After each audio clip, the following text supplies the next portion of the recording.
এই মেয়েটি বুকের মধ্যে সাপ জড়িয়ে সাপের খেলা দেখানোর চেষ্টা করছিল, কিন্তু সাপটা তার ঠোঁটের মধ্যে এমনভাবে কামড়ে নেয় পুরো মুখে ইনফেকশন হয়ে যায়। তাই তাড়াহুড়ো করে ডক্টরের কাছে যায়। ডক্টর তার ট্রিটমেন্ট কী করে করলো সেটা জানার আগে চ্যানেলটি সাবস্ক্রাইব করে নিও।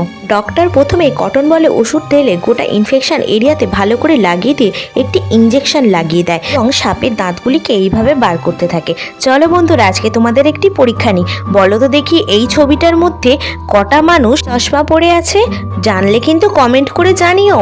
এরপর ডক্টর সেই ফোলা ফোলা অংশগুলিকে টিপে সেখানে থাকা পুঁজ রক্ত এবং বিষটাকে এইভাবে টেনে বার করে ভালো করে জায়গাটাকে কেটে পরিষ্কার করে নেয়।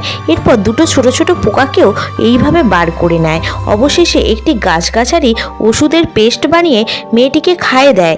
তারপর মেয়েটি আস্তে আস্তে সুস্থ হয়ে ওঠে এবং ইনফেকশন এরিয়াতে একটি ক্রিম লাগিয়ে ড্রপ ঢেলে দেয়, আর মেয়েটি তারপর আবার কাজে ফিরে যায়।